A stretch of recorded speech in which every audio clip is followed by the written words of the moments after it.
لگ رہے ہیں تو پھر یہ تیسری جنگ عظیم کی طرف معاملہ جائے گا، اور اس کے ذمہ دار مسلمان یا فلسطین نہیں ہوں گے، اس کے ذمہ دار ناجائز اسرائیل ہے جس نے ناجائز قبضہ فلسطین پہ کیا ہے. اور پھر دنیا میں جو تباہی ہوگی نا، تباہی ہوگی وہ میرے اور آپ کے تصور سے بھی زیادہ ہے، کیونکہ اب تلواروں سے یا صرف ہوائی جہازوں سے جنگ نہیں ہوتی، اب سب کے پاس نیوکلیئر ہتھیار ہیں، اب ایٹم بم چلیں گے. ہمیں اللہ کی رحمت سے اور قرآن اور حدیث کی جو بشارتیں مل رہی ہیں اس سے پوری امید ہے کہ انشاءاللہ یہ جو ابھی حالات ہوئے ہیں یہ فلسطین کی شکست پہ منتج نہیں ہوں گے، انشاءاللہ یہ اسرائیل کی شکست پہ اور یہودیوں کی ہمیشہ کے لیے شکست پہ یہ اس کا نتیجہ نکلے گا انشاءاللہ. اور نبی صلی اللہ علیہ وسلم کی وہ حدیث پوری ہوگی کہ تمہاری جو بڑی جنگ ہوگی، نبی نے کیا فرمایا، اس امت کی ایک جماعت ہمیشہ جہاد کرتی رہے گی، لا یزال طائفۃ من امتی ظاہرین علی الحق. ہر دور میں لڑائی ہوئی ہے، جہاد ہوا ہے. آپ اس ہسٹری اٹھا کے دیکھ، کہیں نہ کہیں جہاد ہمیشہ ہوتا رہا ہے. تو آج بھی ایسا ہوگا. اور بالآخر یہ معاملات اگر بین الاقوامی دنیا نے کنٹرول نہیں کیے تو نبی صلی اللہ علیہ وسلم کی پیش گوئیاں انشاءاللہ بہت جلد پوری ہونے والی ہیں. نبی صلی اللہ علیہ وسلم نے فرمایا تمہاری یہود سے لڑائی ہوگی، جہاد ہوگا، یہاں تک کہ کوئی یہودی اگر پتھر کے پیچھے چھپے گا تو پتھر کہے گا کہ اے مسلمان یہ یہودی ہے، اس کو قتل کر دے، یہ میرے پیچھے چھپا ہوا ہے. ہر درخت بھی گواہی دے گا، ہر پتھر بھی گواہی دے گا، الا الغرقد، سوائے غرقد درخت کے. یہودیوں کا کوئی مقدس درخت ہے جو اسرائیل میں بہت زیادہ لگاتے بھی ہیں یہ لوگ. نبی صلی اللہ علیہ وسلم نے جب یہ بات ارشاد فرمائی تو اس وقت مسلمانوں کی یہودیوں سے ایسی کسی لڑائی کا تصور بھی نہیں تھا. ایک پیش گوئی تھی جو کسی کے خواب و خیال میں بھی نہیں تھا کہ صدیوں بعد جا کے ایسا ہو سکتا ہے. اس سے بھی پتہ چلتا ہے کہ ہمارے نبی صلی اللہ علیہ وسلم کی جو پیش گوئیاں ہیں وہ اگر وہ پوری نہیں ہوئی تو آپ ٹائم کا انتظار کریں، ایک وقت پوری ہو جائیں گی. 1300 سال تک مسلمانوں کو اس حدیث کا مطلب سمجھ میں نہیں آیا. عملی دنیا میں ایمان تو تھا سب کا کہ اللہ کے نبی نے جو فرمایا برحق ہے، کیونکہ یہودیوں سے میں نے بتایا نا لڑائی ہوئی نہیں ہے. جب مدینہ سے اور جزیرہ عرب سے ان کو نکالا گیا، یہ دنیا کے مختلف ملکوں میں جا کے آباد ہو گئے ہیں. اس کے بعد یہ ہمیشہ یا تو عیسائیوں کے زیر سایہ رہے ہیں یا مسلمانوں کے زیر سایہ رہے. ان کی لڑائی اگر ہوئی عیسائیوں سے ہوئی ہے، مسلمانوں سے ان کا کبھی ٹاکرا نہیں ہوا.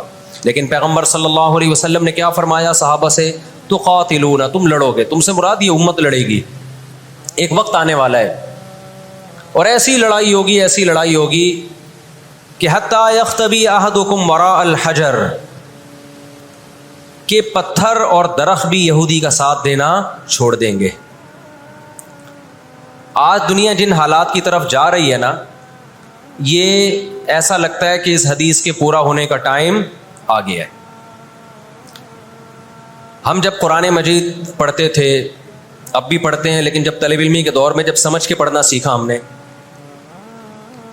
تو ہم جگہ جگہ قرآن میں دیکھتے تھے ضربت علیہم الذلہ، اللہ نے ان پر ذلت کو مسلط کر دیا ہے. میں بار بار کہوں یہودیوں سے ہماری مراد علی الاطلاق سارے یہودی نہیں ہیں، کیونکہ میرے بیان کو لوگ شارٹ کلپ بنا کے غلط چلاتے ہیں. تو بار بار میں کہتا ہوں میرا کلپ ادھورا چلاتے ہیں نا تو کوئی یہودیوں کے خلاف نہ چلائے، سارے یہودی ایک جیسے نہیں ہیں. ہم اسرائیل کے اگینسٹ ہیں، تو ہماری جو لڑائی ہوگی اسرائیل سے ہوگی. حدیث میں جس یہودی سے لڑائی کا ذکر ہے اس سے مراد بھی کون سے یہودی ہیں؟ یہ فتنہ پرست اور شر پسند یہودی ہیں جو اسرائیل پہ غاصبانہ قبضہ، فلسطین پہ جنہوں نے غاصبانہ قبضہ کیا ہوا ہے. سمجھتے ہو کہ نہیں سمجھتے؟ تو آپ صلی اللہ علیہ وسلم نے فرمایا کہ تقاتلون الیہود، تمہاری جنگ کس سے ہوگی؟ یہود سے ہوگی. دجال کس کا سپورٹر ہوگا؟ بولتے کیوں نہیں؟ ابھی تو دجال آیا نہیں ہے اور آپ نے بولنا چھوڑ دیا ہے. جب آئے گا تو پھر تو اچھوں کی بولتی بند ہو جائے گی. کس کا سپورٹر ہوگا وہ؟ ہاں میں عرض کر رہا تھا کہ ہم جب قرآن پڑھتے تھے ضربت علیہم الذلہ، قرآن کہتے ہیں ہم نے ذلت ان کے اوپر دے ماری ہے ان فسادوں کی وجہ سے جو یہ کرتے رہے ہیں دنیا میں، ان فسادات کی وجہ سے. ہم جب پڑھتے تھے ہم کہتے تھے اے اللہ آج تو یہودی ذلیل نہیں ہے. اسرائیل کتنا پاورفل ہے کہ گچی کس کی پکڑی ہوئی ہے اس نے؟ امریکہ کی. ہندوستان کو گچی سے پکڑا ہوا ہے. تو آج تو بڑی عزت ہے. میں نے اپنے استاد سے یہ سوال پوچھا, انہوں نے بڑا معقول جواب دیا, اور یہ تفسیر کی کتابوں میں بھی لکھا ہے. دیکھیں آپ یہودیوں کی ہسٹری اٹھا کے دیکھیں نا, ہمیشہ کوئی نہ کوئی ایسا ان پر مسلط ہوا ہے جنہوں نے ان کی شرارتوں کا مزہ ان کو دنیا میں چکھایا ہے. قرآن سے بھی یہ بات ثابت ہے کہ ان کو ان کی شرارتوں کا مزہ, عذاب جو ہے وہ دنیا میں ملتا رہے گا. میں بار بار کہتا ہوں ہٹلر نے بھی ان کو عذاب دیا ہے. ہٹلر سے پہلے بھی اسلامی نہیں بلکہ دنیا کی تاریخ میں بہت سے ہٹلر گزر چکے ہیں جنہوں نے ان کی شرارتوں کی ان کو دنیا میں سزا دی ہے. ہم پھر بھی بتائیں ہم ہٹلر کے حامی نہیں ہیں جو ظلم اس نے کیا, لیکن وہ بھی ان کی شرارتوں سے بیزار تھا. قرآن کہہ رہے ہم نے ان پر ذلت کو دے مارا ہے, دنیا میں بہت دفعہ رسوا ہوئے یہ. اب کیا ہے, یہ آخری ذلت ہے یہودیوں کی جو اب کس کے ہاتھوں ہونے والی ہے؟ فلسطینیوں کے ہاتھوں. آپ کو معلوم ہونا چاہیے جب دنیا میں کسی کو بہت زیادہ ذلیل کیا جاتا ہے نا تو پہلے اس کو عزت دی جاتی ہے. کسی کے گلے میں آپ جوتوں کا ہار پہنا دو, یہ بھی ایک ذلت ہے. اور ایک طریقہ یہ 3 پیس سوٹ ٹائی میں آپ اس کو صدارت کی کرسی پہ بٹھائیں اور پھر آپ اس کو جوتوں کا ہار پہنا دیں. بتاؤ کون سی بڑی ذلت ہے؟ یہ دوسری ذلت پہلی ذلت سے بڑی ہے. پوری دنیا میں مار کھانے کے بعد نا اپنی شرارتوں کی وجہ سے آج اللہ نے ان کو ایک تھوڑی سی حکومت دی ہے. ایک چھوٹا سا کنٹری, آپ اگر اسرائیل کو نقشے میں دیکھیں گے تو کراچی بھی بڑا ہے اسرائیل سے. اتنا چھوٹا ملک, اتنا چھوٹا ملک, اور تعداد بھی بہت تھوڑی. اللہ نے انہیں کچھ وقت پنپنے دیا ہے. اللہ نے کہا ٹھیک ہے تم دنیا تمہاری آخری شرارت دیکھ لے, اس کے بعد جو میری طرف سے تم پہ مار پڑنے والی ہے اس کے بعد قیامت تک تم دوبارہ اٹھنے کے قابل نہیں رہو گے. یہ آخری ذلت کا انتظام ہو رہا ہے یہود کا. اور جو فائنل میچ ہوتا ہے نا وہ شاندار ہی ہوتا ہے. کیا خیال ہے؟ سیمی فائنل میں اتنا لوگ دلچسپی سے نہیں دیکھتے, کوارٹر فائنل میں اتنا دلچسپی سے بولو نہیں دیکھتے جو فائنل میچ دیکھتے ہیں. اللہ نے ان کا ظلم پوری دنیا کے سامنے نمایا. آج جو غزہ پہ جو کچھ ہو رہا ہے پوری دنیا کے سامنے اللہ نے دکھا دیا. ایک منٹ رکھیں, پوری دنیا کو دکھایا نا اللہ نے کیا کر رہے ہیں. یہ کس طرح سے اسرائیل میں لوگوں کو لا کے آباد کیا, فلسطین میں, پھر فلسطینیوں پہ اقوام متحدہ کی 60 سے زیادہ قراردادیں ہیں جس کی اسرائیل دھجیاں اڑا چکا ہے. 60 سے زیادہ قراردادیں, 60 سے زیادہ, جس کو اسرائیل نے ماننے سے انکار کیا ہے. یونائٹڈ نیشن کی بات کر رہا ہوں میں. تو اللہ تعالیٰ ان کو تھوڑا سا پنپنے دے رہے ہیں کہ ٹھیک ہے اس دفعہ سیمی فائنل تم جیت لو, فائنل تک تو پہنچو نا تم, اس کے بعد ہوگا کیا. دیکھو آپ نے سنا ہوگا کہ لاتوں کے بت ہاتھوں سے نہیں مانتے. یہ جو اسرائیل جو کچھ کر رہا ہے نا اس کا اصل حل مجھے بھی پتا ہے مظاہروں میں نہیں ہے. اس کا اصل حل ہے جہاد. اس کا اصل حل کیا ہے؟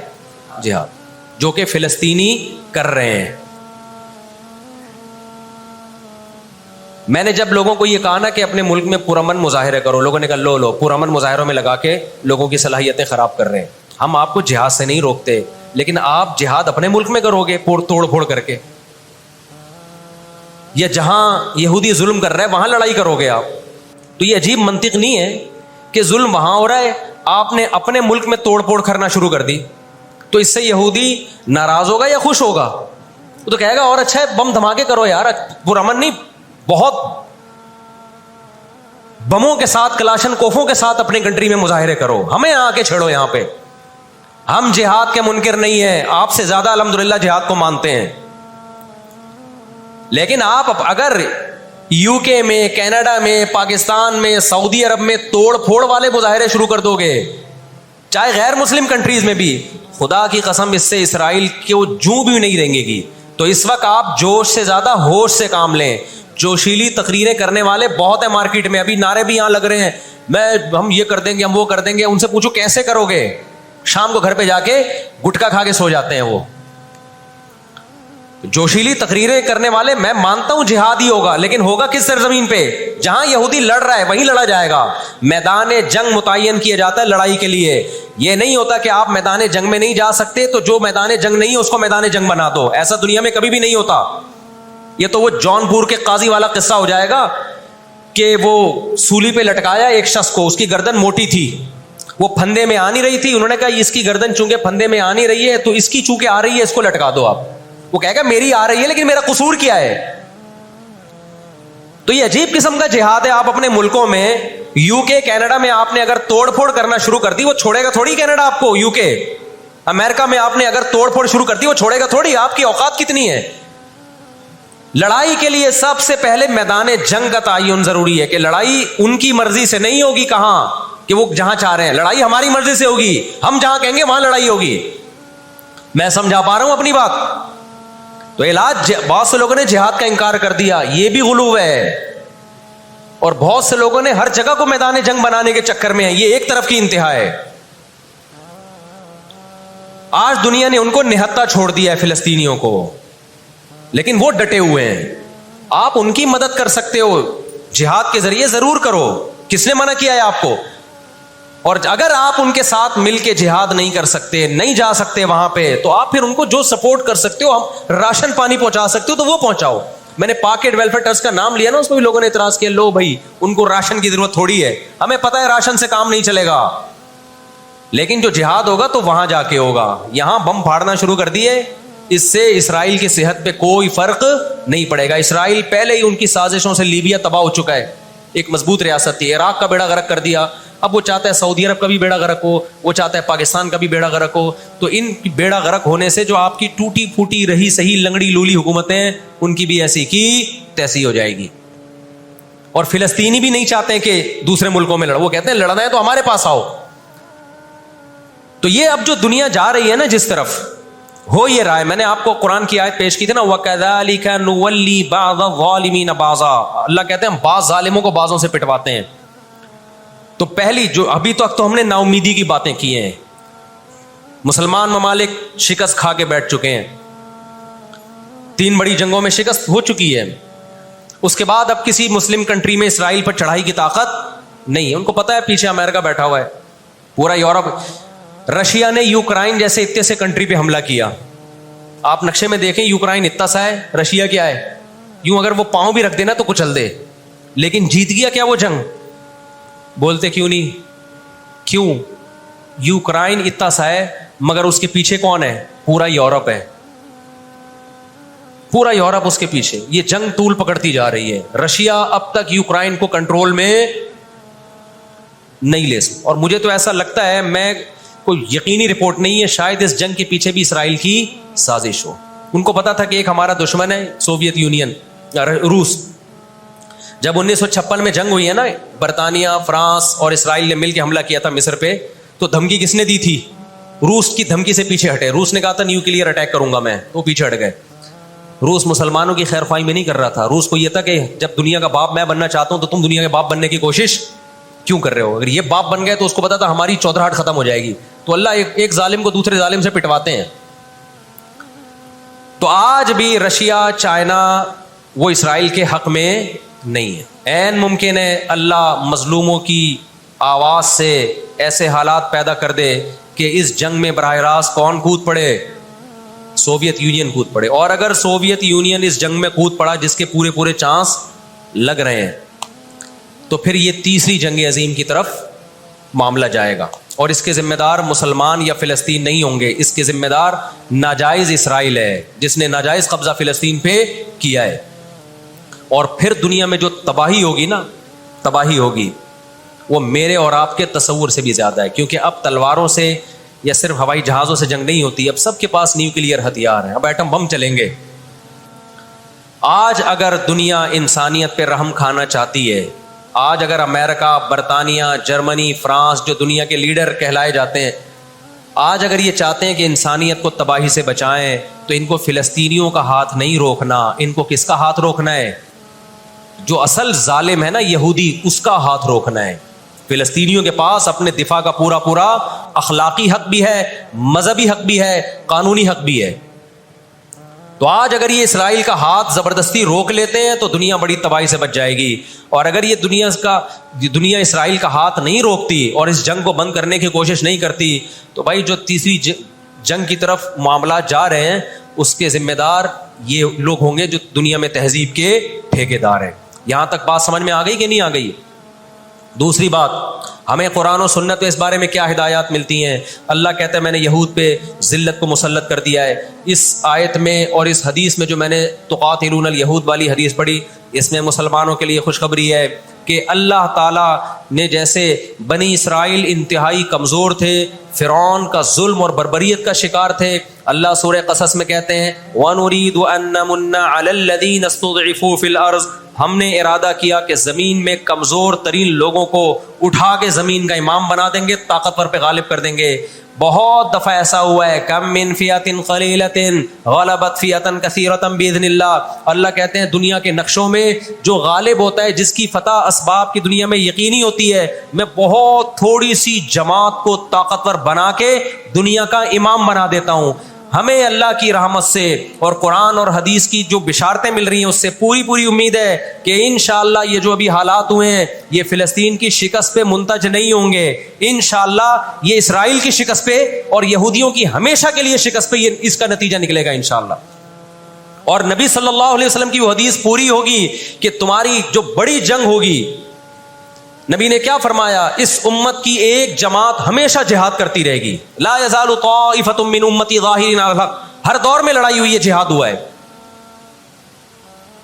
آپ اس ہسٹری اٹھا کے دیکھ، کہیں نہ کہیں جہاد ہمیشہ ہوتا رہا ہے، تو آج بھی ایسا ہوگا۔ اور بالآخر یہ معاملات اگر بین الاقوامی دنیا نے کنٹرول نہیں کیے تو نبی صلی اللہ علیہ وسلم کی پیش گوئیاں انشاءاللہ بہت جلد پوری ہونے والی ہیں۔ اور یہ جو ان کو عزت ملی ہے نا، یہ اصل میں بہت بڑی ذلت کی تمہید ہے۔ جب کسی کی بہت بڑی بےزتی کرنی ہوتی ہے تو اس کو پہلے بہت زیادہ عزت دینی پڑتی ہے۔ میں اکثر ایک واقعہ سناتا ہوں، ایک آدمی گیا کسی محلے میں، آ کے کہنے لگا اللہ کا شکر ہے اس علاقے میں میری عزت نہیں ہے۔ لوگوں نے اس میں شکر ادا کرنے کی کیا بات ہے؟ اس نے کہا اگر عزت ہوتی تو آج میری بہت زیادہ بےزتی ہو جانی تھی، آج میں نے ایسا کام کیا کہ میری بہت زیادہ بےزتی ہو جاتی۔ تو یہ ایک بہت بڑی ذلت کا پیش خیمہ ہے۔ ہماری ذمہ داری ہے کہ ہم ان کے لیے دعا بھی کریں، اپنے ملک میں ہم پرامن احتجاج بھی کریں۔ غیر مسلم ریاستوں میں بھی احتجاج کی اجازت ہے، یہاں ہم نے پرامن ہی کرنا ہے، یہاں توڑ پھوڑ سے کوئی فائدہ ہونے والا نہیں ہے۔ جوش میں ہوش نہ چھوڑ دیں آپ۔ یو کے میں پابندی لگائی کہ آپ فلسطینیوں کا جھنڈا نہیں لہرا سکتے، لوگوں نے لہرانا شروع کر دیا، اس کا نتیجہ کیا نکلا؟ فلسطین آزاد ہو گیا، اس سے جنہوں نے لہرایا ان کو گورنمنٹ اٹھا کے لے گئی۔ تو تھوڑے بہت لوگ جو کچھ غیرت جن میں تھی وہ بھی اپنے آپ کو ہاتھ پاؤں کٹوا رہے ہیں اگر، تو فلسطینیوں کے لیے پھر احتجاج کرنے والا، آواز اٹھانے والا دنیا میں کون ہوگا؟ تو جو میدان جنگ ہے وہی میدان جنگ ہے، اور جو میدان جنگ نہیں ہے اس کو میدان جنگ بنانے کی کوشش نہ کرو۔ یہودی چاہتا ہے پوری دنیا میدان جنگ بن جائے، اسرائیل میں امن ہو جائے تاکہ میں بادشاہی کروں دنیا پہ۔ ہم چاہتے ہیں نہ، جو میدان جنگ آپ نے جس جگہ کو رکھا ہے ہم جنگ وہاں سے ہٹنے نہیں دیں گے، وہیں میدان جنگ ہوگا، وہی جگہ میدان جنگ بنے گی۔ اور آپ نے اپنی حکومتوں پہ دباؤ ڈالنا ہے، حکومتوں پہ پریشر۔ دیکھو اردن میں جب احتجاج ہوا ہے، اردن کا بادشاہ نے آ کے اسرائیل کے خلاف بیان دیا ہے۔ لوگ سمجھتے ہیں ان احتجاجوں سے کیا ہوگا، ان پرامن مظاہروں سے کیا ہوگا، ایسا نہیں ہے۔ ان پرامن مظاہروں سے حکومتوں پہ دباؤ پڑتا ہے۔ آپ جو کر سکتے ہیں وہ تو کریں نا، آپ جو کر سکتے ہیں وہ تو کریں۔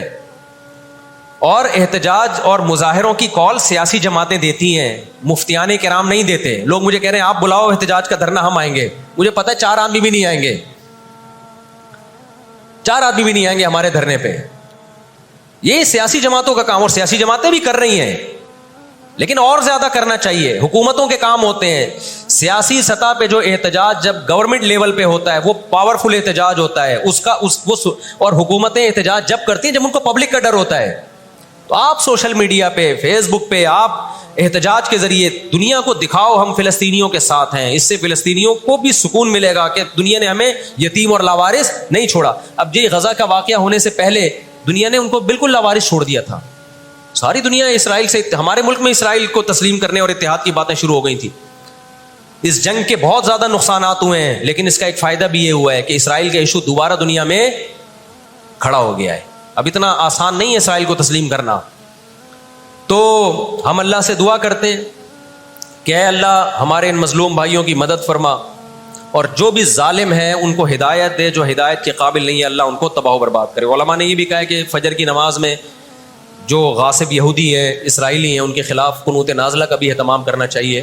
تو اس کا بھی موقع ملے تو قنوت نازلہ پڑھنی چاہیے۔ قنوت نازلہ نبی صلی اللہ علیہ وسلم کی سنت ہے کہ جب کفر کا ظلم بڑھتا تھا تو آپ صلی اللہ علیہ وسلم فجر میں بد دعا کیا کرتے تھے فجر کی نماز میں ان کے لیے۔ تو اسلام جہاں دعائیں سکھاتا ہے، ظالموں کے خلاف بد دعائیں بھی سکھاتا ہے۔ اللہ تعالیٰ سمجھنے کی، عمل کی توفیق عطا فرمائے کہ رسول اور اولو الامر کی اطاعت کرو، اور اگر تمہارا اختلاف ہو جائے تو پھر اس کو اللہ اس کے رسول کی طرف لوٹاؤ۔ تو وہ کہتے ہیں دیکھو جب آپ کا کسی مسئلے میں اختلاف ہوتا ہے تو بجائے اللہ رسول کی طرف لوٹانے کے آپ امام ابو حنیفہ کی طرف یا امام شافعی کی طرف لوٹا رہے ہوتے ہو۔ یہ ایک آیت پیش کی جاتی ہے۔ اس کا جواب یہ ہے کہ قرآن مجید نے جو حکم دیا ہے نا کہ ایمان والو جب تمہارا کسی مسئلے میں اختلاف ہو جائے تو اللہ اس کے رسول کی طرف لوٹاؤ، تو مجھے ایک بات بتاؤ، اللہ سے مراد قرآن ہے اور رسول سے مراد حدیث ہے، تو قرآن کی ایک آیت مراد ہے یہ ساری آیتیں مراد ہیں، پورا قرآن مراد ہے؟ بولو نا۔ طرح ایک حدیث مراد ہے یہ ساری حدیثیں مراد ہیں؟ پھر اس میں صحیح اور ضعیف حدیث میں فرق بھی کیا جائے گا یا ضعیف اور حدیث کا صحیح کا فرق کیے بغیر لوٹایا جائے گا؟ تو تمام پورا قرآن اور ساری صحیح احادیث کا علم، اس کو علم کامل کہتے ہیں۔ تو جس آدمی کے پاس یہ کامل علم ہی نہیں ہے، پورے قرآن کا علم نہیں ہے، ساری حدیثوں کا علم نہیں ہے، تو وہ کیسے پورے قرآن و سنت کی طرف لوٹا سکتا ہے؟ تو یہ خطاب ہے ہی علماء کو جن کا علم، جو علم میں رسوخ میں کامل ہے۔ یہ رکشے چلانے والے اور ٹماٹر والے کو خطاب نہیں ہے۔ سمجھ میں آ رہی ہے بات کہ نہیں آ رہی ہے؟ جس کو نہ پورے قرآن کا پتہ نہ ساری حدیثوں کا پتہ، یہ خطاب ان لوگوں کو کیا جا رہا ہے جو علم میں کامل ہیں، جن کو مجتہد کہا جاتا ہے، کہ جب مسئلہ نکالنا ہو پہلے قرآن و سنت سے نکالو، اور اگر تمہارا اختلاف ہو جائے تو اپنی رسومات اور جاہلانہ رسومات اور خاندانی رسومات کو دیکھنے کے بجائے قرآن و سنت کو دیکھو۔ تو ان ائمہ نے یہی کام کیا ہے کہ قرآن و سنت سے مسائل نکالے، اور جب ان کا مسئلے میں اختلاف ہوا تو اس اختلاف کو کہاں لوٹایا؟ قرآن و سنت کی طرف لوٹایا۔ تو بہت سے مسائل میں اتفاق ہو گیا، بہت سے مسائل میں دلائل چونکہ دونوں طرف تھے لہذا ان میں اتفاق نہیں ہو سکا، اب ان کو دوبارہ قرآن و سنت کی طرف تھوڑی لوٹایا جائے گا، وہ اختلاف باقی رہے گا۔ کچھ باتیں کہنے میں بڑی اٹریکٹیو ہوتی ہیں دیکھنے میں، لیکن پریکٹیکلی وہ صرف ایک لفاظی ہوتی ہے۔ امام ابو حنیفہ، امام شافعی نے یہی تو کیا ہے کہ جب ان کا کسی مسئلے میں اختلاف ہوا تو کہاں لوٹا دیا؟ قرآن و سنت کی طرف لوٹا دیا۔ جہاں دلائل بالکل واضح تھے تو وہاں اتفاق ہو گیا، جہاں دلائل دونوں طرف سے وہاں کیا ہو گیا؟ اختلاف ہو گیا۔ اب جب اختلاف ہو گیا تو اس کو دوبارہ لوٹائیں گے تو اختلاف ختم تھوڑی ہوگا، کیونکہ ایک دفعہ لوٹا چکے ہیں پھر بھی اختلاف باقی ہے۔ اب اس کا حل یہ ہے کہ دونوں میں سے کسی ایک قول پہ عمل کر لیا جائے، دوسرے کو برا بھلا نہ کہا جائے۔ میں اس میں آپ کو اپنا ایک مناظرہ سناتا ہوں، پھر آپ کو یہ جو میں ایکسپلین کرنا چاہ رہا ہوں اچھی طرح سمجھ میں آئے گا۔ جماعت المسلمین والوں نے ہماری ایک دفعہ دعوت کی تھی، یہ بات ہوگی 2008 کی، اور انہوں نے یہی آیت پیش کی میرے سامنے کہ اے ایمان والو اللہ رسول کو فالو کرو، جب اختلاف ہو جائے تو اللہ رسول کی طرف لوٹاؤ، ابو حنیفہ کی طرف مت لوٹاؤ۔ میں نے کہا مجھے ایک بات بتائیں، جب قرآن و سنت کی طرف ہم نے لوٹایا اور اختلاف ہمارا ختم ہو گیا پھر تو مسئلہ نہیں ہے، پھر تو سبھی یہی کر رہے ہوتے ہیں، اتفاقی مسئلہ ہے۔ لیکن اگر قرآن و سنت کی طرف لوٹانے کے باوجود اختلاف رہا پھر کیا کریں گے؟ پھر کیا لوٹاتے رہیں گے بار بار؟ تو وہ مجھے کہنے لگے جب اللہ رسول کی طرف لوٹائیں گے نا تو اختلاف باقی رہے گا ہی نہیں، ختم ہو جائے گا۔ بات سمجھ میں آ رہی ہے؟ انہوں نے کہا بھائی جب اللہ رسول کی طرف لوٹائیں گے تو اختلاف باقی رہے گا ہی نہیں، کیونکہ اللہ نے اسی لیے تو اللہ رسول کی طرف لوٹانے کا کہا ہے تاکہ اختلاف ختم ہو جائے، تو اختلاف باقی نہیں رہے گا۔ اختلاف تو جب باقی ہوتا ہے جب ابو حنیفہ کی طرف لوٹاؤ گے، حدیث یہ کہہ رہی ہے، ابو حنیفہ یہ کہہ رہے ہیں، قرآن یہ کہہ رہے ہیں، امام شافعی یہ کہہ رہے ہیں، جب اللہ رسول کی طرف لوٹا دو گے تو اختلاف باقی نہیں رہے گا۔ میں نے کہا اچھا چلو میں یہ کہتا ہوں کہ اللہ رسول کی طرف لوٹانے کے باوجود بھی اختلاف باقی رہتا ہے، میرا یہ دعویٰ ہے۔ ایسے موقع پہ تقلید کی جاتی ہے جب اللہ رسول کی طرف ایک دفعہ لوٹا دیا، کچھ مسائل تو اتفاق ہو جائے گا، اختلاف ختم ہو جائے گا، کچھ مسائل ایسے پھر بھی اختلاف ختم نہیں ہوگا، پھر اس میں کیا کرنا ہے؟ اس میں ہم کہتے ہیں ایک فقہ کو فالو کرو، دوسرے کو برا نہ کہو، اور آپ کہتے ہیں اس کو لوٹاتے رہو اور امت میں آگ لگاتے رہو بیٹھ کے۔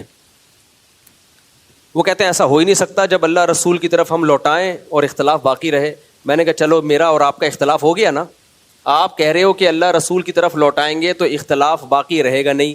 میں کہہ رہا ہوں کہ اللہ رسول کی طرف لوٹائیں گے تو اختلاف باقی بعض دفعہ رہے گا بھی, اور پھر اس اختلاف میں دونوں رائے ٹھیک بھی ہوں گی, اور کسی ایک بھی رائے کو فالو کرو گے تو آپ برحق بھی ہوگے. یہ میرا اور آپ کا اختلاف ہو گیا, اب اس اختلاف کو ہم اللہ رسول کی طرف لوٹاتے ہیں. نہیں آئی میرا خیال ہے سمجھ میں, نہیں آئی نا.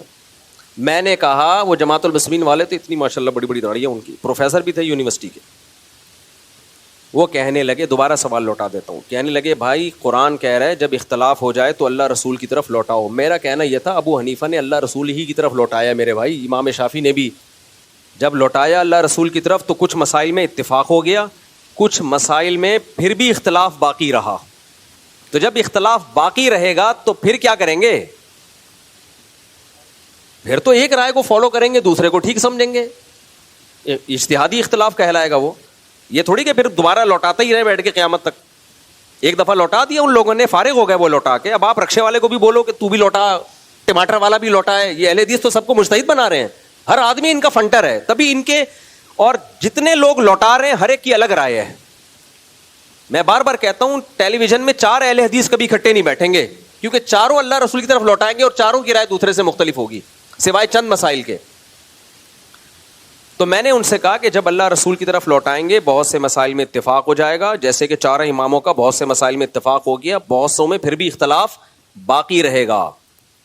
تو انہوں نے کہا نہیں باقی رہے گا. میں نے کہا میرا یہ آپ سے کیا ہو گیا اختلاف, اس اختلاف کو اللہ رسول کی طرف لوٹاتے ہیں. میں نے کہا دیکھو بخاری مسلم کی حدیث ہے, حدیث بنو قریظہ, نبی صلی اللہ علیہ وسلم نے صحابہ سے فرمایا تم میں سے کوئی عصر کی نماز اس وقت تک نہ پڑھے جب تک اپنے ٹھکانے نہ پہنچ جائے.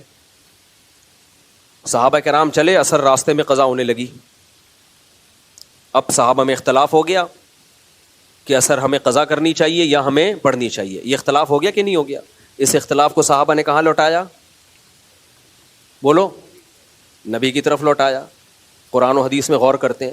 بعض صحابہ نے کہا کہ بھائی قرآن میں عصر کی نماز کا خصوصی حکم ہے, یعنی ان کی رائے کو میں اپنے الفاظ میں بیان کر رہا ہوں کہ عصر کی نماز کا خصوصی حکم ہے, اور نبی صلی اللہ علیہ وسلم عالم الغیب نہیں ہے. آپ نے جو کہا تھا, فرمایا تھا کہ عصر اپنے مقام پہ پڑھو دشمن کے شر سے حفاظت کے لیے.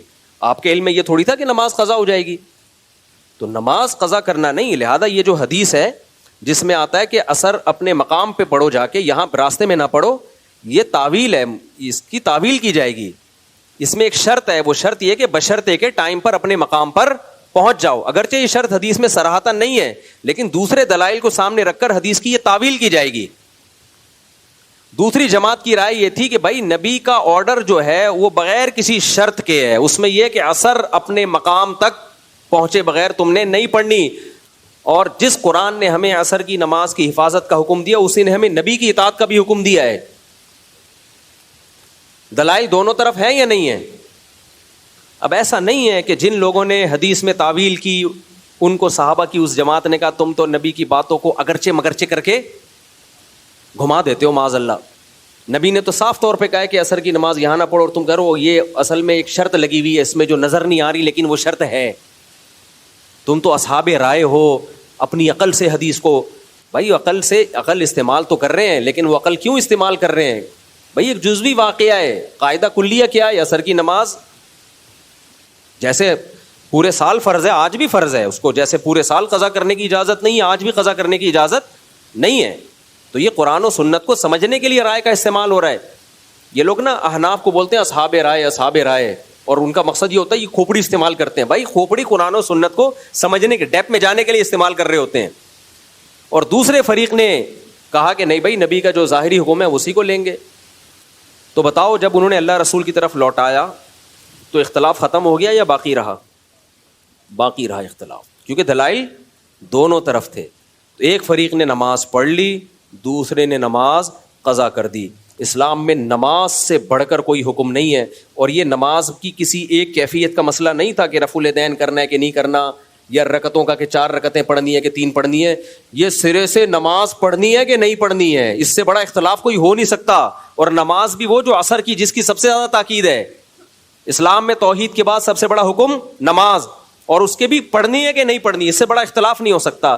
جب اتنے بڑے اختلاف کو اللہ رسول کی طرف لوٹایا گیا, وہ اختلاف حل نہیں ہوا, پھر جب یہ جماعت نبی کی خدمت میں گئی ہے, نبی نے دونوں میں سے کسی ایک فریق پر ملامت نہیں کی, اور یہ بتا دیا کہ جب اللہ رسول کی طرف لوٹانے کے بعد بھی اختلاف رہا جائے گا تو امت کو چھریاں چھوڑ کے آگ لگانے کی اجازت نہیں ہے. پھر یہ نہیں ہے کہ ایک فریق دوسرے سے مناظرہ کرے کہ ہمارا اختلاف ہو گیا, دوبارہ لوٹاؤ دوبارہ لوٹاؤ, وہ لوٹاتا ہی رہتے اب تک بیٹھ کے, وہ ان کی نسلیں یہی کام کر رہی ہوتی ہیں.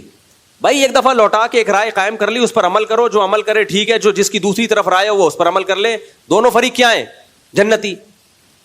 تو امام حنیفہ امام شافعی نے یہی کام کیا ہے. یہ ٹماٹر والے کو خطاب نہیں ہے کہ تم اللہ رسول کی طرف فقہی احکام کو لوٹاؤ. فقہی احکام میں تو اجتہاد کرنا پڑتا ہے, دونوں طرف کے دلائل دیکھنے پڑتے ہیں, حدیث کا صحیح ہونا ضعیف ہونا, پھر یہ حدیث متواتر ہے خبر واحد ہے, متواتر کے خلاف تو نہیں جا رہی. یہ تو پورا ایک اصول فقہ ہے جو مدارس میں پڑھایا جاتا ہے. اس ڈیپ میں جا کے مجتہدین نے, جو ائمہ مجتہدین ہیں, انہوں نے قرآن و سنت سے مسائل نکالے جن میں دلائل دونوں طرف نہیں تھے, ایک ہی طرف تھے, اس میں ان سب کا اتفاق ہو گیا. جس میں دلائل دونوں طرف تھے تو ایک نے ایک رائے قائم کی, دوسرے نے دوسری رائے قائم کی. اب ہم امت کو کہتے ہیں بھائی چاروں ائمہ برحق ہیں, انہوں نے قرآن و سنت کی طرف لوٹا کے ایک رائے قائم کر لی ہے, اس رائے کو 100% غلط کہنا درست نہیں ہے. اور اگر کوئی رائے ایسی تھی جو 100% غلط تھی تو اس کو ان کے شاگردوں نے خود ہی غلط کہہ دیا ہے, آپ کو تکلف کی ضرورت نہیں ہے. جیسے کوئی حدیث ہی نہیں پہنچی امام حنیفہ تک, اس لیے انہوں نے ایک رائے قائم کر لی, تو اس کو تو حنفیوں نے ویسے ہی چھوڑ دیا اس رائے کو. تو اب جب لوٹا کے اختلاف باقی رہا ہے تو اب پھر یہی کہنا دوبارہ لوٹاؤ, تو امت کا اس کے علاوہ کوئی کام رہے گا نہیں. تو اس لیے چاروں ائمہ مجتہدین اس کام سے فارغ ہو چکے ہیں. انہوں نے اللہ اور رسول کی طرف لوٹایا, تورات اور انجیل کی طرف نہیں لوٹایا, اور اسی کو فقہ مدون ہوا, اسی کو کتابوں میں لکھا گیا, اسی میں بتا دیا گیا یہ مفتبی قول ہے, یہ مرجو قول ہے, یہ راجح قول ہے. اب آپ اسی کی پیروی کریں, اب کوئی اور کام کریں. آپ سمجھ میں آ رہی ہے بات کہ نہیں آ رہی؟ تو یہ کام امت کر کے فارغ ہو چکی ہے, اب اس تکلف کی ضرورت نہیں ہے. اور اگر کسی کو اس تکلف کا شوق ہے تو کرے, وہ اپنی رائے دوسروں پہ تھوپے نہیں. وہ سمجھ میں آ رہی ہے بات؟ اپنی رائے دوسروں پہ تھوپے نہیں, کیونکہ عوام کی نظر میں ایک امام ابو حنیفہ کا لوٹانا ہے اور ایک آج کے کسی مجتہد کا قرآن و سنت کی طرف لوٹانا ہے. امام ابو حنیفہ نے لوٹا کے جو نتیجہ اخذ کیا ہے اس کے درست ہونے کا امکان زیادہ ہے. آج کا 15ویں صدی کا کوئی مولوی اگر قرآن و سنت کی طرف لوٹا کے نتیجہ نکالتا ہے, اس کے درست ہونے کا امکان کم ہے. سمجھ میں آ رہی ہے بات؟ دوسری بات یہ کہ آپ خود تو لوٹا سکتے نہیں, آپ کے پاس تو پورے قرآن اور ساری حدیثوں کا علم ہے نہیں. آپ نے کسی مولوی ہی کو فالو کرنا ہے, تو کسی اہل کو فالو کرو گے نا تو غلطی ہوگی تو بھی ثواب ملے گا, اور نا اہل کو فالو کرو گے تو غلطی نہیں بھی ہوگی تو بھی گناہ ملے گا. آپ کسی پروفیشنل ڈاکٹر سے جو اپنی فیلڈ کا اسپیشلسٹ ہو, علاج کرتے ہو, غلط ٹیکا لگا دے گا نا تو بھی لوگ آپ کو ملامت نہیں کریں گے. آپ کی جو ذمہ داری تھی آپ نے پوری کر لی ہے, آپ کو کیا پتا صحیح اور غلط ٹیکا کیا ہوتا ہے. لیکن اگر آپ نے قصائی سے ہی آپریشن کروایا, صحیح آپریشن بھی ہو گیا, پھر بھی لوگ جوتے ماریں گے آپ کو کہ یار ایک آدمی اہل تھا نہیں اور تم نے اس سے. تو آج کل یہ جتنے مجتہدین مارکیٹ میں آ رہے ہیں نا, جو کہتے ہیں ہمیں تمام احادیث اور پورے قرآن کا علم ہے, لہذا مجتہد ہیں, ہم تحقیق کر کے بتا سکتے ہیں, ان کو علم ہوتا نہیں ہے. ان کو صرف اپنے مطلب کی حدیث اور اپنے مطلب کی آیت معلوم ہوتی ہے, دوسرے فقہ کی یا دوسرے کی جو دلیل ہے اس سے یا تو وہ دیکھتے نہیں ہیں, یا ان کو ان کی مینٹل لیول اتنا ہوتا نہیں ہے کہ ان کو وہ دلیل سمجھ میں آ رہی ہوتی ہے. اس لیے ہمیشہ جو آدمی جاہل ہوگا نا وہ اپنی رائے پر اڑے گا بھی اور اپنی رائے دوسروں پہ تھوپے گا بھی. جس کے پاس کامل مضبوط علم ہوتا ہے اس کو پتا ہوتا ہے فقہا کا اس مسئلے میں اختلاف ہے اور لچک رکھتا ہے وہ اپنی رائے میں. تبھی ائمہ مجتہدین کو جو فالو کرتے ہیں وہ کیا کہتے ہیں, بھائی ہم ایک کی رائے کو فالو کر رہے ہیں اس امید کے ساتھ کہ یہ اللہ کی نظر میں ٹھیک ہوگی, لیکن اس امید کے ساتھ کہ ہو سکتا ہے دوسرے کی رائے ٹھیک ہو, کیونکہ دلائل بہرحال دونوں طرف ہیں. لیکن آپ ان لوگوں کو دیکھ لو, ہماری رائے تو قرآن و سنت ہے, باقی تو تورات اور انجیل پڑھ کے فتوے دے رہے ہیں, ان کو قرآن و سنت کا کیا پتا. اور جب ہم ان سے سوال پوچھتے ہیں کہ 3 طلاقوں میں بتا دو, قرآن میں کہاں لکھا ہے 3 طلاقیں ایک ہوتی ہیں, اللہ رسول کی طرف ہی لوٹا دو نا. وہ بھی نہیں لوٹا رہے ہوتے, وہ بھی صرف اپنے 8-10 مسائل ہیں جن میں ظاہری حدیث ان کے ساتھ ہے. ظاہر جیسے میں نے بتایا لا نکاح الا بولی, حدیث میں آتا ولی کے بغیر نکاح نہیں ہوتا. اب فوراً یہ کیا مسئلہ بیان کرتے ہیں, دیکھو حنفی لوگ کہتے ہیں ولی کی اجازت کے بغیر بھی نکاح ہو جاتا ہے. وہ فوراً حدیث پیش کرتے ہیں. بھائی آپ نے ایک حدیث پیش کی ہے, دوسری حدیث بھی تو ہے نا. بخاری کی حدیث ہے, ایک خاتون نبی کی خدمت میں آئی, عرض کیا میں آپ سے نکاح کرنا چاہتی ہوں, آپ نے ارادہ ظاہر نہیں کیا, دوسرے صحابی نے کہا میرا نکاح کر دیں, آپ نے فرمایا چلو تمہارا میں نے نکاح کر دیا. تو حناف یہ کہتے ہیں یہاں تو نبی نے نہیں پوچھا کہ تمہارے والد راضی ہیں یا نہیں ہیں, تو آپ اس حدیث کی تعویل کرتے ہو کہ اصل میں نبی تو خود ولی ہیں. بھائی جب حدیث میں آتا ہے نا لا نکاح الا بولی, تو یہاں ولی سے مراد باپ ہے. تو یہاں آپ حدیث میں تعویل کر رہے ہو کہ اس وقت نبی صلی اللہ علیہ وسلم کو ولی فرض کر رہے ہو. تو ہم نے اس حدیث کو اصل بنایا اور اس حدیث میں کیا کر دی, تعویل کر دی. تو تعویل تو آپ بھی کر رہے ہو, اور ہم نے حدیث میں تعویل کی کیونکہ قرآن سے پتہ چلتا ہے کہ بغیر ولی کے بھی نکاح ہو جاتا ہے, کیونکہ قرآن نکاح کی نسبت ڈائریکٹ عورت کی طرف کر رہا ہے. حتیٰ تنکح زوجا غیرہ, قرآن کہتا ہے اگر کسی نے بیوی کو 3 طلاقیں دے دی ہیں تو جب تک وہ عورت عدت کے بعد کسی اور مرد سے نکاح نہیں کر لیتی, اس کا پہلے شوہر سے نکاح حلال نہیں ہوتا. تو اللہ نے یہ نہیں کہا کہ جب تک اس عورت کا نکاح اس کا ولی کہیں اور کروا نہیں دیتا. تو احناف قرآن کے الفاظ کو بڑی ویلیو دیتے ہیں. تو ہر شخص کا بھائی اپنا ایک مسائل اخذ کرنے کا ایک طریقہ ہوتا ہے. آپ اپنی رائے امام ابو حنیفہ پہ زبردستی کیوں تھوپ رہے ہو بھائی؟ ان کا جو سوچنے کا اینگل ہے وہ آپ سے ڈیفرنٹ ہے, آپ کا سوچنے کا اینگل ڈیفرنٹ ہے, امام شافعی کا ڈیفرنٹ ہے. تو امام حنیفہ پر آپ اپنی رائے کیوں تھوپتے ہو زبردستی؟ تو ایک صاحب نے کہا سلطان ولی ملا ولی اللہ, سلطان ولی حدیث میں آتا ہے کہ جس کا کوئی ولی نہیں ہے, تو اس سے تو سلطان مراد ہے نا, اس سے تو بادشاہ مراد ہے. اچھا پھر اس کا سے تو یہ پتہ چلتا ہے کہ کورٹ میرج باپ کی اجازت کے بغیر بھی ہو جاتی ہے, جبکہ اہل حدیث کا فتویٰ موجود ہے کہ اگر کوئی لڑکی گھر سے بھاگ کے عدالت میں شادی کرتی ہے تو اس کا نکاح نہیں ہوتا. تو کسی ایک جگہ آپ ٹکتے ہی نہیں ہو. مجھے اہل حدیثوں سے کوئی بہر نہیں ہے. اہل حدیث میں اگر کہتے ہیں ولی کی اجازت کے بغیر نکاح نہیں ہوتا, تو امام شافعی بھی یہی کہتے ہیں. تو ہمیں اس مسئلے سے کوئی بہر نہیں ہے, ہمیں ان کے اسٹائل سے ہے کہ آپ اپنی رائے کو قرآن و سنت قرار دیتے ہو اور اس پہ ڈٹ جاتے ہو, اور دوسرے کی رائے کو آپ سمجھتے ہو گویا یہ تورات اور انجیل سے ان لوگوں نے مسائل نکالے ہیں. یہ اسلاف کا طریقہ بہرحال نہیں ہے. یہ تو سب کے پاس دلائل ہوتے ہیں اور سب نے قرآن و سنت ہی کی طرف لوٹا کے وہ مسائل نکالے ہوتے ہیں. اب عوام کو یہ کہنا کہ اختلاف ہو جائے تو قرآن و سنت کی طرف لوٹاؤ, عوام یہ کام کی اہل نہیں ہے. اس کام کے اہل مجتہدین ہیں جن کو پورا قرآن اور ساری حدیثیں آتی تھیں اور وہ یہ کام کر چکے ہیں. اس لیے علماء نے جو صحیح علماء نے اس آیت کی تفسیر بیان کی ہے, وہ کیا تفسیر بیان کی ہے؟ وہ تفسیر یہ بیان کی ہے یا ایھا الذین آمنوا اطیعوا اللہ واطیعوا الرسول واولی الامر منکم, اے ایمان والو اللہ رسول اور اولو الامر کی اطاعت کرو. اچھا اولو الامر بھی کسے کہتے ہیں؟ علماء کو کہتے ہیں جو اس کام کسی بھی کام کے جو اہل ہیں. تو دین کے اہل علماء ہیں, انتظامی چیزوں کے اہل حکمران ہیں. تو انتظامی چیزوں میں حاکم کی اطاعت کی جائے گی, دین کے معاملات میں علماء کی اطاعت کی جائے گی. آگے قرآن کہہ رہا ہے فَإِن تَنَازَعْتُمْ فِي شَيْءٍ, اگر تمہارا جھگڑا ہو جائے تو اللہ رسول کی طرف لوٹاؤ.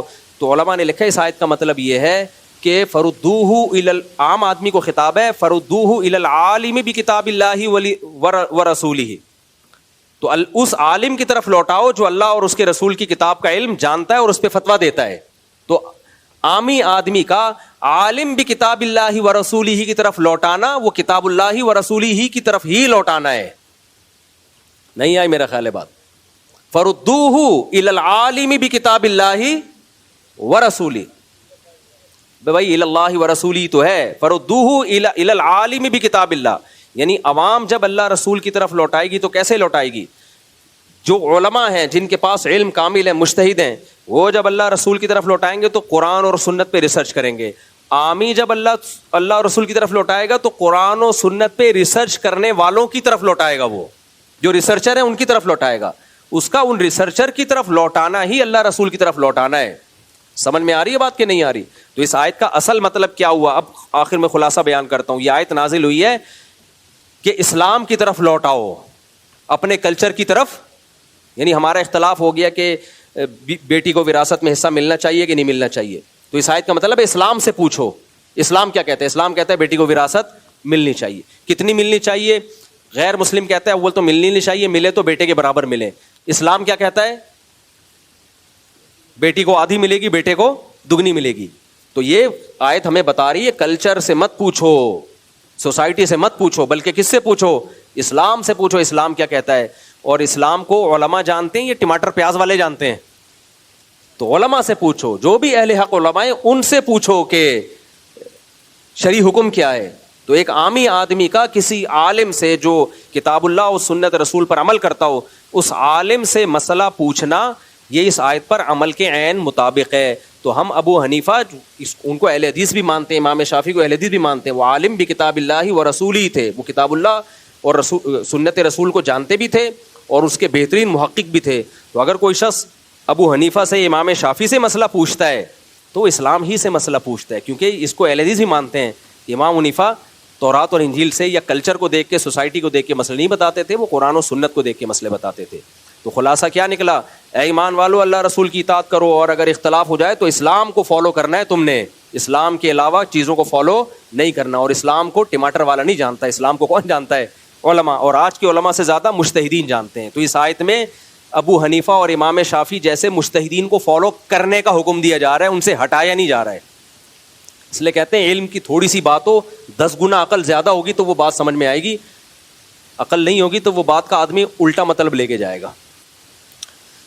اچھا میرے بھائی, میں اہل حدیثوں سے پوچھتا ہوں کہ اگر آپ کے دو عالموں میں اختلاف ہو جائے پھر کسی طرح لوٹائے گا؟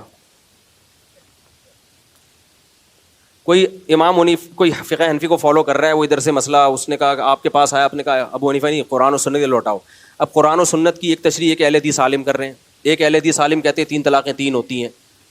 ایسے اہل حدیث عالم موجود ہیں جو اکٹھی 3 طلاقوں کو 3 مانتے ہیں, اور وہ کہتے ہیں میں ابو حنیفہ کی رائے نہیں, میں تو قرآن و سنت سے نکال رہا ہوں. دوسرے اہل حدیث کے پاس جاؤ گے, وہ کہہ رہے ہیں 3 طلاقیں 1 ہوتی ہیں. اہل حدیث کے فتوے ریٹن میں موجود ہیں جنہوں نے 3 طلاقوں کو 3 کہا ہے, اور اتنی ڈھٹائی سے کہا ہے, انہوں نے بولا پتہ نہیں کس نے 3 طلاقوں کو 1 کہنا نکال لیا. محدثین کا مذہب ہی نہیں ہے, محدثین تو 3 کو 3 مانتے ہیں. تو دوسرے اہل حدیث کے پاس گئے, وہ کہہ رہے 3 کتنی ہوتی ہیں؟ 1 ہوتی ہیں. اب آپ ان کو یہ حدیث سنایا کرو, قرآن کی آیت, کہ میں نہ تیرے فتوے کو مانوں گا, میں نہ تمہارے فتوے کو مانوں گا. جب تم اللہ رسول تمہارا اختلاف ہو جائے تو میں اللہ رسول کی طرف لوٹاؤں گا. تو دونوں کہیں گے بھائی میں کیا تورات انجیل کی طرف لوٹا رہا ہوں. وہ قسمیں اٹھا کے کہے گا میں قرآن و حدیث سے ہی مسئلہ نکال کے بتا رہا ہوں. دوسرے کے پاس جاؤ گے, وہ کہہ رہا ہے 3 ہوتی ہیں, آپ کہو گے میں تم کو نہیں, میں قرآن و سنت کو. وہ کہے گا میں کیا یہاں گول گپے بیچتا ہوا نظر آ رہا ہوں تجھے؟ وہ قسم اٹھا کے کہے گا خدا کی قسم میں نے اتنی موٹی کتاب لکھی ہے, میں قرآن و سنت ہی سے اخذ کر کے نکال رہا ہوں. ایسی صورت میں آپ کے پاس کوئی حل نہیں ہے بھائی. جس عالم کی تحقیق پر زیادہ اعتماد ہے آپ اس کی تقلید ہی کرنی پڑے گی آپ کو, اور اب کوئی حل نہیں ہے. اب یا تو عوام کو بے لگام چھوڑ دیا جائے, جس عالم کا فتویٰ چاہے فالو کرے, تو خواہشات کی غلامی ہوگی کہ نہیں ہوگی؟ آپ بیوی کو رکھنا چاہتے ہو تو 3 والے, جو 3 کو 1 کہتا ہے اس کو فالو کرو گے. بیوی سے جان چھڑانا چاہتے ہو, جو 3 کہہ رہا ہے اس کو فالو. اس سے بہتر نہیں ہے کہ ایک فقہ کو پراپر جو صدیوں سے چلا آ رہا ہے, جس پہ خلافت عثمانیہ چلی ہے, جس پہ پورے ملک چلے ہیں, یا فقہ شافعی کو یا فقہ حنبلی کو جو صدیوں سے چلے آ رہے ہیں, جو عدالتوں میں رائج رہے ہیں, ان میں سے کسی ایک کو فالو کر لو. یہ زیادہ سوٹیبل آسان طریقہ ہے. اس کے علاوہ کسی اور طریقے منہج پہ چلو گے تو لیبل بڑے اچھے ہوں گے, اس کا رزلٹ اچھا نہیں ہوگا. اور آج رزلٹ سامنے آنا شروع ہو گیا ہے. جو رزلٹ مارکیٹ میں آ رہا ہے نا, ہر آدمی ایک ایٹم بم بنا ہوا ہے, ایک بم بنا ہوا ہے جس کو کہتا ہے مجھے ہی پتا ہے قرآن و سنت کا, باقی سارے گھاس کھا رہے ہیں. میں ایک دفعہ جمعے کی نماز پڑھ رہا تھا اہل حدیث حضرات کی مسجد میں. میں اللہ کا شکر ہے ان کے پیچھے شوق سے نماز پڑھتا ہوں, اہل حدیثوں کے پیچھے, کیونکہ عقیدوں میں کوئی اختلاف نہیں ہے. ہم براڈ مائنڈیڈ ہیں, ہم یہی سوچتے ہیں کہ یار فروعی اختلاف ہے نا تو کیا ہو گیا. تو وہ جمعے کی نماز میں کسی نے ان سے مسئلہ پوچھ لیا کہ امام کے لیے تنخواہ لینا تو حرام ہے. حدیث میں تو آتا ہے کہ وہ, قرآن میں بھی آتا ہے میری آیات کو پیسوں کے بدلے میں نہ بیچو, اور اس طرح کی آیتیں انہوں نے پڑھی. تو آپ کیسے تنخواہ لے رہے ہیں اس مسجد میں؟ اس بیچارے نے آدھا گھنٹہ لگایا ہے جواب دینے میں, جواب پھر بھی بنا نہیں ہے. اور استدلال یہاں سے کیا کہ ایک صحابی تھے, وہ نماز پڑھتے تھے, جب سردے میں جاتے تھے, بچے تھے نا, اسلام نئے لائے تھے, تو ان کے وہ اظہار کھل جاتا تھا, تو کسی نے لا کے ان کو تہبند اور اظہار ہدیہ دے دیا. تو اس سے پتہ چلتا ہے کہ امام کی بیسک ضرورتیں پوری کرنا یہ مقتدیوں کی ذمہ داری ہے. بھائی اس سے تنخواہ کہاں سے ثابت ہوتی ہے؟ اس سے تو صرف اتنا ثابت ہوتا ہے کہ کوئی دال پانی کا.